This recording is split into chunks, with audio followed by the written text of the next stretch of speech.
Chaque jour, du lundi au samedi, suivez le journal du Scoop FM à 18h30, 21h30, 8h juste, 12h30 et 16h juste sur la 98.5 MHz Kipushi 24 Radio, la chaîne partenaire. Scoop FM, la neutralité réelle. Un nouveau journal sur votre radio. Bienvenue à tous si vous nous rejoignez. Au sommaire, le président du parti Piste pour l'émergence, Seth Kikouni, a démenti mercredi 30 octobre avoir incité ses partisans à la désobéissance civile lors de l'audience foraine tenue à la prison centrale du Makala. Vous aurez le détail dans ce journal. Une personne a trouvé la mort, 4 se sentent grièvement blessés mercredi 30 octobre 2024 dans la province de Kwilu. Mesdames, Messieurs, voilà tout pour l'essentiel de l'actualité. Le président de la République, Félix-Antoine Tshisekedi Tshilombo à Burundi, au sommet du COMESA, informe que son pays est résolument engagé dans un processus pacifiquement de ces provinces de l'Est touchées par la guerre d'agression. Il appelle à une collaboration régionale renforcée pour éradiquer les forces d'instabilité et de promouvoir un climat favorable au développement dans toute la région. Suivez. Distingués collègues, la paix et la sécurité sont les fondations de toute intégration régionale réussie. Sans paix, il ne peut y avoir de prospérité durable. Aujourd'hui encore, plusieurs pays de notre région, en ce compris la République démocratique du Congo, sont confrontés à des défis sécuritaires majeurs causés par des forces négatives qui continuent de semer la désolation et freinent le développement de nos peuples. La République démocratique du Congo est toutefois résolument engagée dans un processus de pacification de ces provinces de l'Est touchés par la guerre d'agression qui nous est injustement imposée par le Rwanda. Nous aspirons à une collaboration régionale renforcée pour éradiquer les sources d'instabilité et promouvoir un climat favorable aux affaires et au développement. Autre titre, Thérèse Kaikwamba Wagner, ministre d'État des Affaires étrangères de la République démocratique du Congo, a lors d'une interview exprimé ses préoccupations face au blocage actuel du pourparler de Luanda, voulais-je dire, entre la RDC et le Rwanda. Le mercredi 30 octobre 2024, précision avec Gracia Kaya.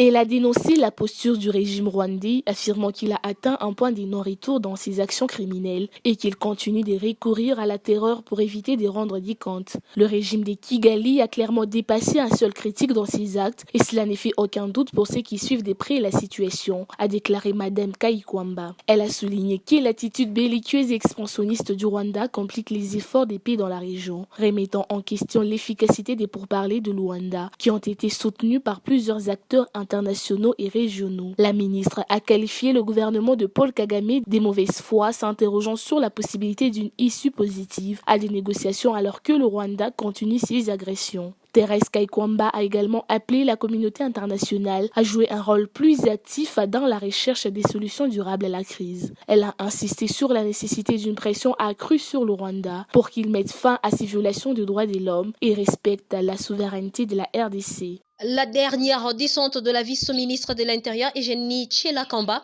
au camp Lufungula porte ses fruits. Les épouses de policiers sont venues remercier le numéro 2 de la territoriale en République démocratique du Congo. Un reportage. Le passage de la vice-ministre de l'Intérieur, Sécurité et Décentralisation, Eugénie Tshilakamba, est porteur de paix et de quiétude au camp Lufungula. C'est dans ce cadre que les épouses des policiers se sont mobilisées pour venir et remercier le numéro 2 de la territoriale qui, à travers son dernier discours pédagogique et ses orientations, ont facilité aux forces de l'ordre de démanteler une bande de Kuluna à la base de l'insécurité dans les communes de Lingwala et Kinshasa, principalement sur les tronçons Huileri. Occasion pour cette délégation des épouses des policiers de solliciter l'appui logistique pour l'aboutissement heureux de l'opération Zéro Kuluna au camp Lufungula décrétée par la vice-ministre. Avant que la vice-ministre de l'intérieur viennent chez nous au camp Lufungola, ça brûlait et on ne dormait pas avec le phénomène Kuluna. Aujourd'hui, nous dormons tranquillement suite à sa visite. C'est une première au camp Lufungola, que nous voyons un membre du gouvernement venir chez nous pour nous donner la paix. Nous sommes très satisfaits de sa détermination et de son accompagnement qu'elle nous a promis avec la dotation des lance-voix pour la sensibilisation de nos enfants. Très flatté de l'adhésion massive des épouses des policiers au combat des chefs de l'État et commandant suprême Félix Antoine Tshisekedi Tshilombo pour la paix, la vice-ministre Eugénie Tshela Kamba a promis de multiplier de telles rencontres pédagogiques qui visent à sauver plusieurs enfants dans les camps des policiers. Plusieurs fédérations de l'IDPS passent à la vitesse supérieure pour sensibiliser la base pour l'importance de la révision constitutionnelle pendant 6 ans. Ensemble pour la République de Moïse Katumbi s'active aussi de son côté pour barrer la route à cette démarche. Précision donnée par John Bangou, joint au téléphone par Christian Tchompa. La position de Ensemble pour la République concernant la question du changement ou des révisions de la Constitution reste catégorique. La Constitution de la République ne sera pas changée, ni moins encore révisée pour prolonger ou encore rendre les pouvoirs de M. Tshisekedi à vie et continuer à faire souffrir le peuple congolais. Et pour empêcher ces gens, dans leur plan machiavélique à pouvoir continuer à faire souffrir le peuple, Ensemble pour la République est déjà sur terrain à travers toutes ces fédérations sur le territoire national qui sont en train de sensibiliser le peuple congolais, que nous appelons à être prêts, à ne pas attendre la mise sur pied d'une équipe pour analyser ce que M. Tshisekedi a promis à Kisangani. Non, le peuple congolais doit déjà étouffer l'idée de M. Tshisekedi dans l'œuf.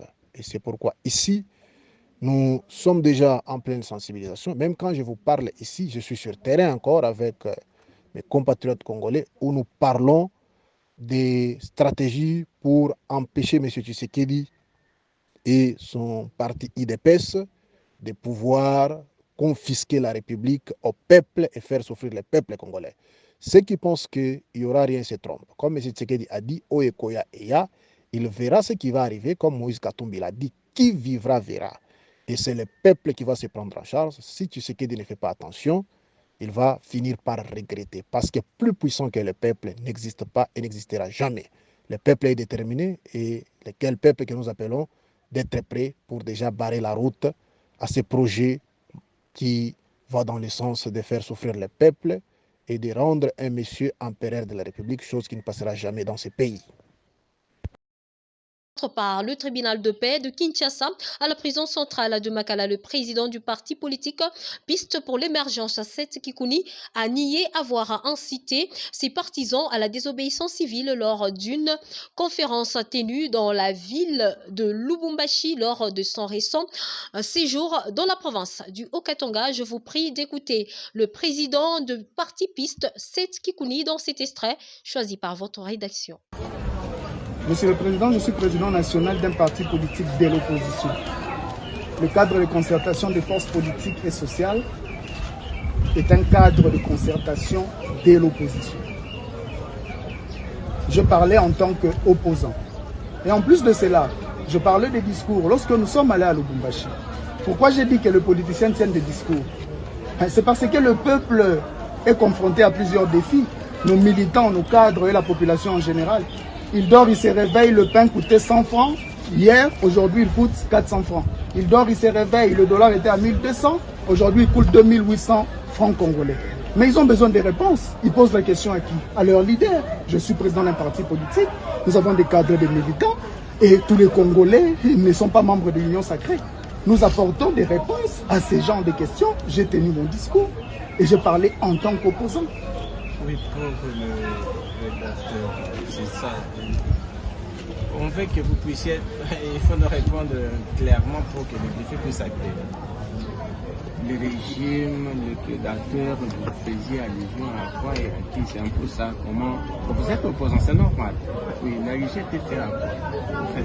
À l'Union sacrée en général, parce que je considère que la répartition des richesses n'est pas faite convenablement.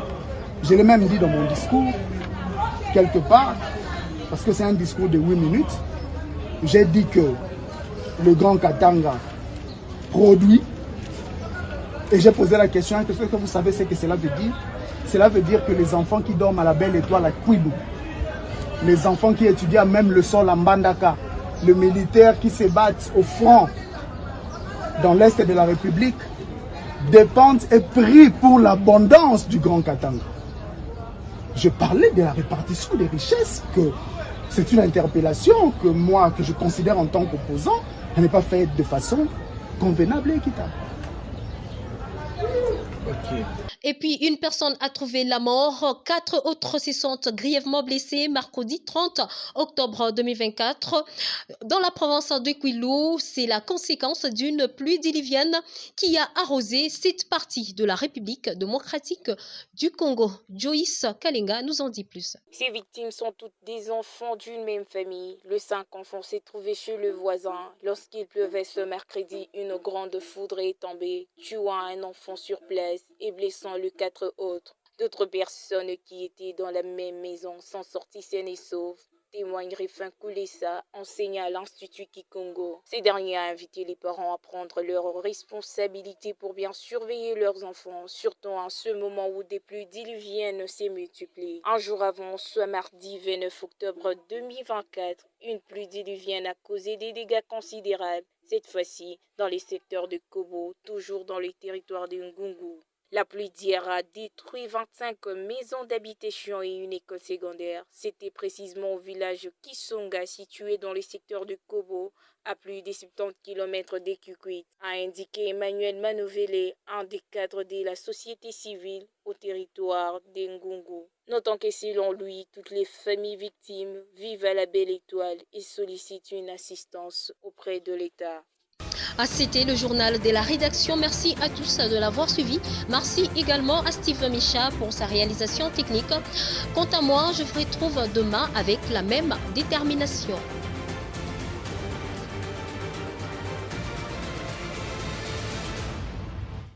Chaque jour, du lundi au samedi, suivez le journal du Scoop FM à 18h30, 21h30, 8h juste, 12h30 et 16h juste sur la 98.5 MHz Kipushi 24 Radio, la chaîne partenaire. Scoop FM, la neutralité réelle.